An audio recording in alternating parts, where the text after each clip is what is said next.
cuenta la historia de un astuto personaje el cual sacrificaría un buey a los dioses. En una parte dejaría la piel, los órganos y la carne, mientras que en la otra parte dejaría los huesos y las cubriría con grasa, ya que sabía que a Zeus le gustaba.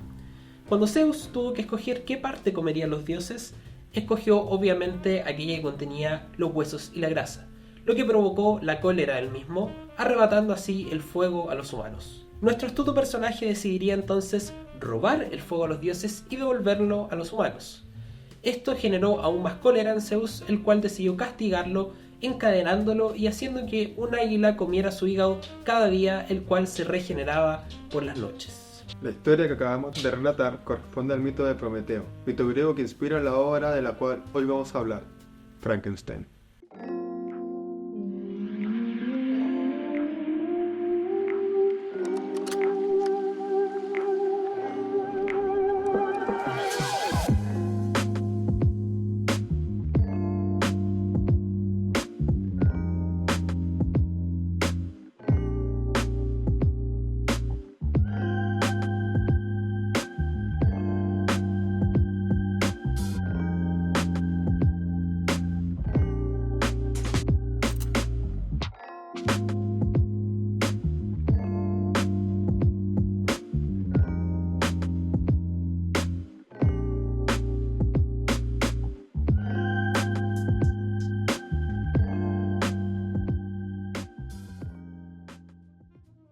Bueno, en este primer capítulo hablaremos sobre la mítica obra de Mary Shelley. Mi nombre es Eduardo, soy profesor de literatura. Yo soy Jorge y soy biólogo. Y esto es Entre la ciencia y la ficción.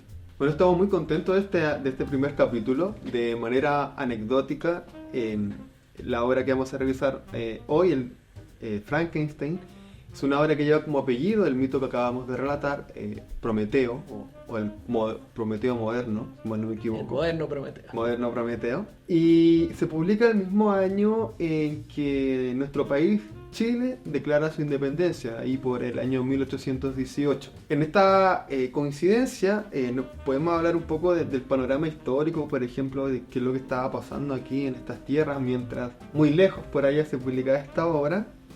Y es que aquí en Hispanoamérica en general, en las colonias hispanas en general, está, por ejemplo, prohibida la ficción. Por normativa real del año 1531 estaba prohibida el publicar y el reproducir la ficción por perturbar la moral de los indios. Algo que para mí es algo no menor, porque igual habla un poco de nuestra historia y de cómo se configuran hasta cierto punto la ficción, la escritura, los modos de escribir y la literatura a nivel general y el pensamiento.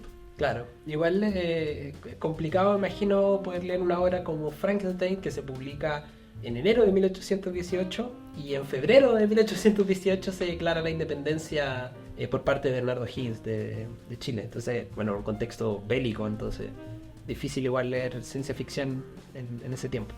Pero claro, hay un detalle no menor, ¿cierto? Que Frankenstein sería considerada entonces la primera obra de ciencia ficción. Sí, se considera la primera obra de ciencia ficción, pues abre el género literario de la ciencia ficción. Es importante que no decir que es la primera obra de ciencia ficción, porque muchos siempre van a ser el crítico de estudiosos que te van a decir, no, claro, antes había obras de ciencia ficción, y es cierto porque siempre hay un antecedente más antiguo, porque incluso en los mitos griegos, los mitos romanos, nosotros igual encontramos pequeños vistazos sobre ciencia ficción, por ejemplo algunos viajes espaciales, algunas ideas de viaje a la luna, cosas así.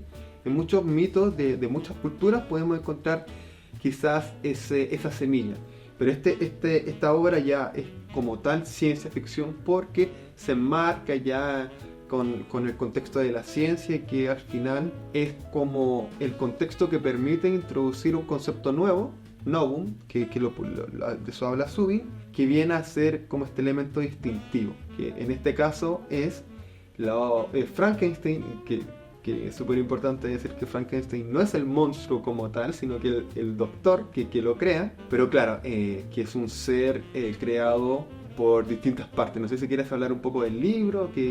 Claro, o sea, a mí me gustaría que tocáramos como primer punto la ciencia del libro, por así decirlo.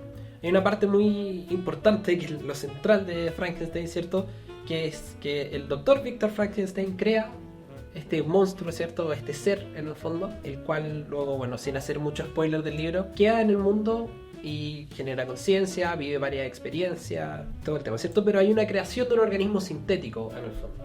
Entonces, frente a eso, tenemos una pregunta, ¿cierto? Que la queríamos tratar hoy. Sí, es súper interesante este libro porque realmente ha generado toda una controversia en el mundo científico, en el mundo literario, porque este personaje que, claro, tiene vida, tiene emociones, tiene sentimientos, persigue a su creador en búsqueda de algo superhumano, que es el buscar amor, que es el buscar como a final de cuentas, si nadie me quiere a mí, que quizás el impulso más humano sería buscar quizás al menos quien me creó. Esas son las ideas que rondan en torno a este libro. Pero claro, una de las primeras preguntas que cabe preguntarse en estos momentos es la ciencia del libro. Como, ¿somos capaces de crear vidas sintéticas? ¿Se puede crear un monstruo de Frankenstein, sobre todo hoy en día, en la actualidad? Sí, o sea, si lo tomamos desde ese punto de vista, o sea, habría que tener en cuenta las características también del monstruo de Frankenstein, ¿cierto?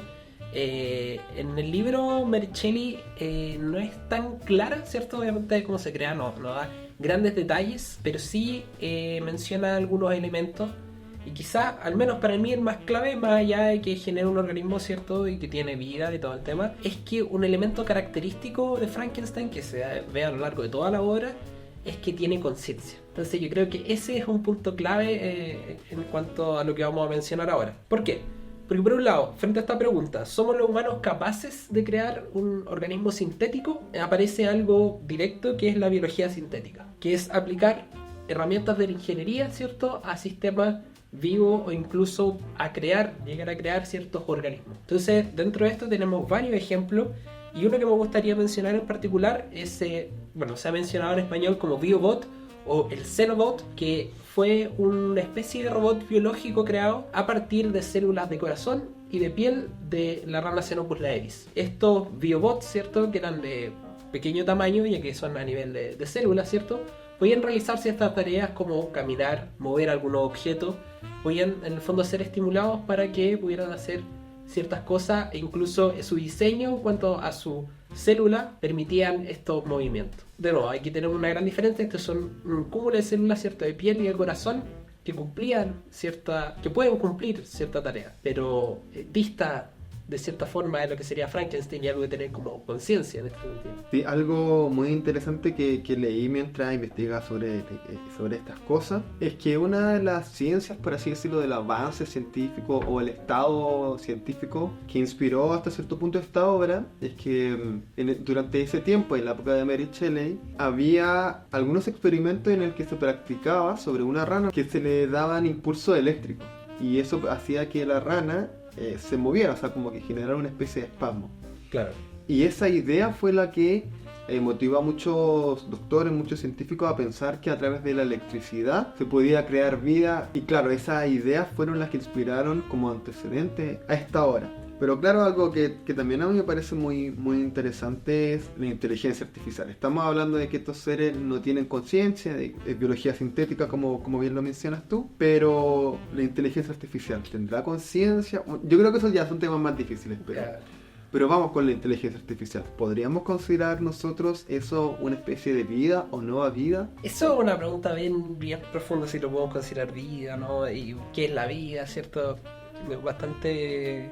es un tema, yo creo, un poco más profundo, pero desde el punto de vista, claro, de crear algo sintético, sea un poco más homólogo, por así decirlo, a lo que sería otros seres vivos. Con respecto a la inteligencia artificial, claro, en los últimos años hemos visto un avance sin precedentes respecto de estos temas en particular, ¿cierto? Por ejemplo, los modelos largos de lenguaje o grandes de lenguaje, y últimamente con el último modelo que sacó OpenAI, ¿cierto? Que es un modelo diferente, el cual es un modelo de cierta forma capaz de razonar, entre comillas, capaz de ejecutar o de tener cadenas de pensamiento un poco más complejas que lo que podía hacer, por ejemplo, GPT-4 o GPT-4.01. Frente a esto, claro, cada vez hay más avances y se van configurando distintas cosas, y un proyecto en particular, ¿cierto?, el que ha formado Figure con OpenAI, donde tenemos un robot en particular que es el Figure 1 y el Figure 2 últimamente, que son capaces de generar distintas tareas, de tener una conversación con un humano, pero hasta la fecha obviamente, de nuevo, la diferencia de acá el tema de la conciencia. No sé qué tanto, hasta dónde van los estudios que tienen que ver con la conciencia en este momento, pero claramente esos robots no tienen conciencia en este momento. Si la inteligencia artificial llegará al punto en el cual se puede generar una cierta conciencia, es algo que yo realmente desconozco y que obviamente generaría un impacto tremendo en nuestra sociedad. Sí, realmente esas preguntas yo creo que se las hace todo el mundo hoy en día. Yo el otro día escuchaba ahí en el metro de Santiago, gente como que se preguntaba, se hacía estas preguntas que, bueno, es materia para otro capítulo que va a estar muy muy interesante, porque al final responder si tienen conciencia no significa responder primero, que es la conciencia. Y claro, hay cosas ahí, pero yo creo que es materia para otro capítulo. Para otro capítulo, explorar la conciencia. Bueno, también hay otras cosas importantes sobre la importancia que tiene este libro en la ciencia, las repercusiones que tiene. En primer lugar, yo creo que este libro marca también un límite de la ética en la ciencia. La importancia que tiene, por ejemplo, cuáles son los límites de la ciencia, cuál es la responsabilidad científica con sus propias creaciones. Yo creo que eso es súper importante, porque yo creo que muchas de las personas que han, por ejemplo, colaborado con ciertos avances científicos, sí se sienten muy orgullosos y están muy de acuerdo, pero también nosotros tenemos muchos descubrimientos científicos que muchas de las personas hubiesen deseado nunca haberlo hecho. Ahí tenemos como por ejemplo la bomba atómica, que generó un impacto que hasta el día de hoy nosotros tenemos miedo, o sea, los países tienen miedo sobre su uso, sobre las distintas repercusiones.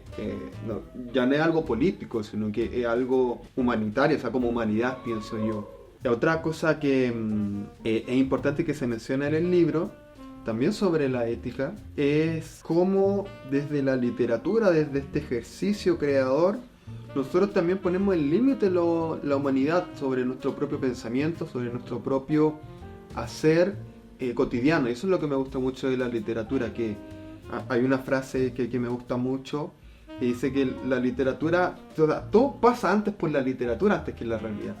La filosofía primero es literatura, la ciencia primero es literatura.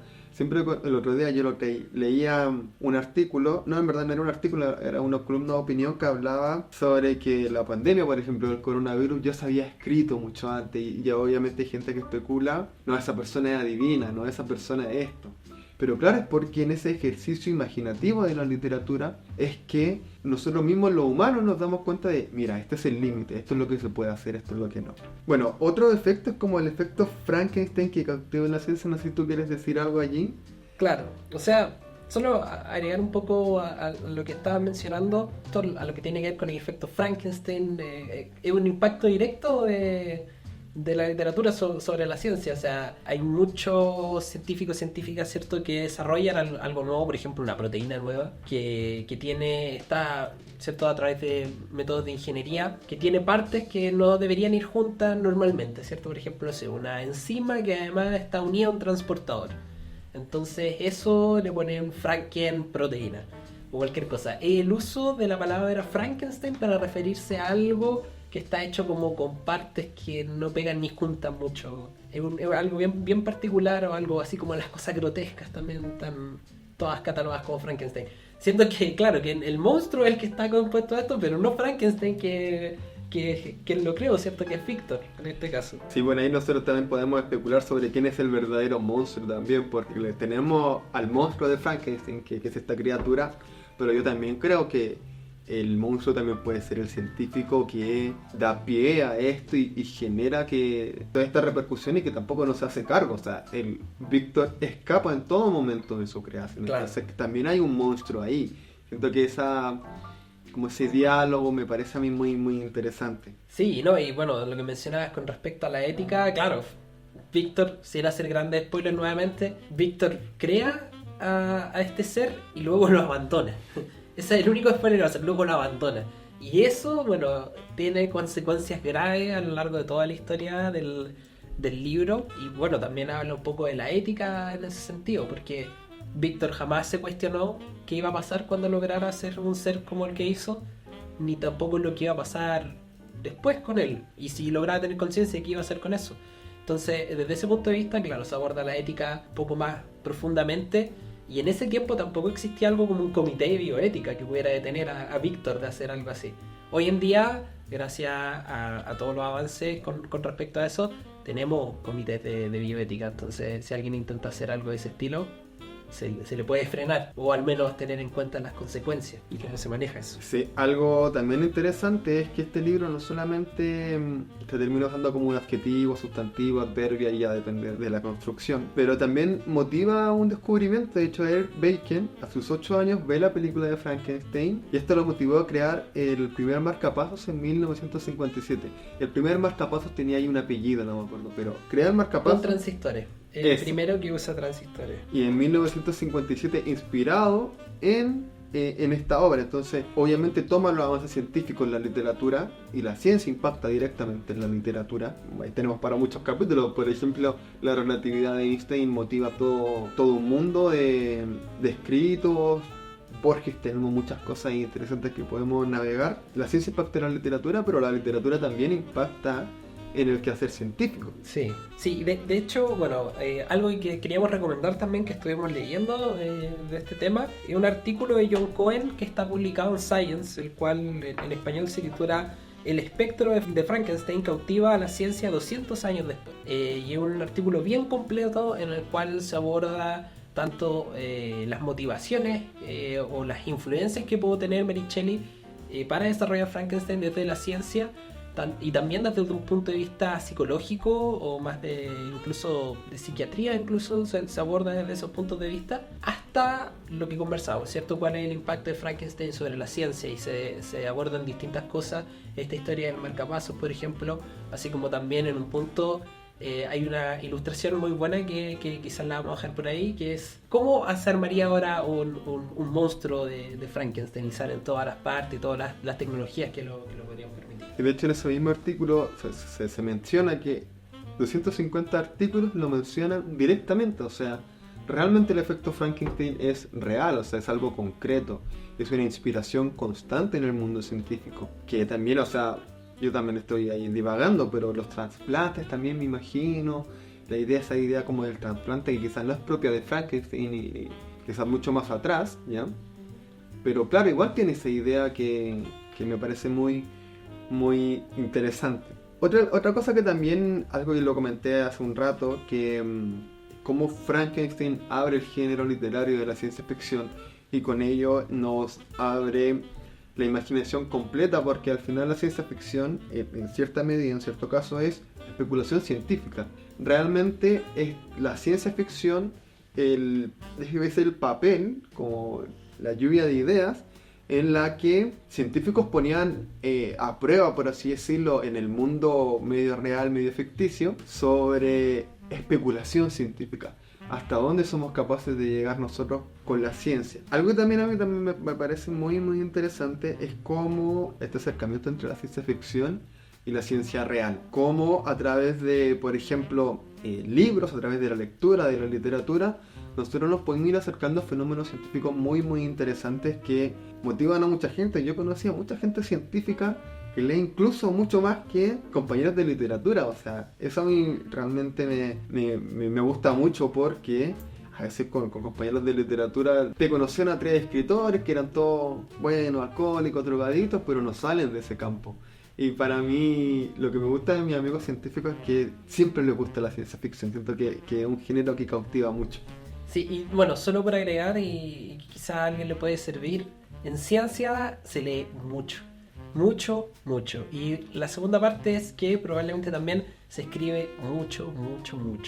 Uno, bueno, yo personalmente estando en el colegio decía, pues ciencia, no me gusta el lenguaje, nada de eso, no me gusta mucho escribir, nada más alejado de la realidad. La cantidad de cosas que hay que leer, la cantidad de cosas que hay que escribir, increíble. Así que claro, uno ve cómo esto puede estar ampliamente relacionado. Y bueno, como para ir cerrando un poco todos estos temas, claro, ya hablamos, ¿cierto?, del impacto de que sea la primera obra de ciencia ficción. Yo quisiera volver a recalcar, en el fondo, que gracias a los avances que han habido en la ciencia, ahora es posible crear, ¿cierto?, estos seres sintéticos, que era algo que podríamos decir, existía solo en el imaginario, En el papel, en el sí. papel de la literatura, en el mismo Frankenstein, y ahora está en el plano de la realidad, ¿cierto? Podemos crear sintético, algo que era quizás un poco loco pensarlo en ese tiempo. Yo creo que muchos científicos fueron asesinados por tener este tipo de idea. En la Edad Media tenemos casos innombrables que me gustaría, o sea, innumerables, que vamos a tener tiempo en otros capítulos, pero claro, la cantidad de científicos asesinados, Claro, sí, es no muy puede ser amplio. menor, no lo sé con la ciencia cierta, pero claro. Y bueno, lo que mencionabas tú también, el segundo punto importante, el impacto de Frankenstein en la ética en particular, como realzar. Yo creo que hay otras obras que también lo hacen, pero acá queda de lleno, siento que es muy claro como avance científico debería ir de la mano con la ética y qué pasa cuando no va de mano con la ética o tener en cuenta esos elementos. Creo que son los mensajes más grandes que entrega los que hemos discutido hoy.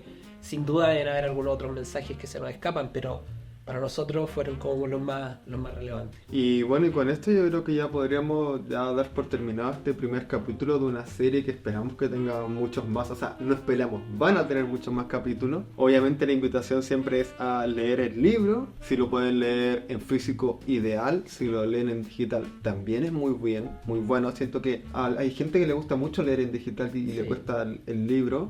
Pero hay gente que es lo contrario, bueno, ahí para gusto los colores. Así que nada, dejarle invitado para el segundo capítulo. Darle las gracias también por acompañarnos a tomarnos este cafecito hoy día y poder discutir sobre este libro. Este proyecto va titulado como Entre la ciencia y la ficción, y lo que vamos a intentar hacer desde este capítulo en adelante es poder ver el impacto del libro, ¿cierto?, de la literatura en la ciencia y de la ciencia en la literatura. Así que eso, mi nombre es Eduardo y los dejo invitados para el segundo capítulo. ¿Algo Soy más? Jorge y nos vemos en una próxima entrega. Chao, Hasta pronto. chao. Chao.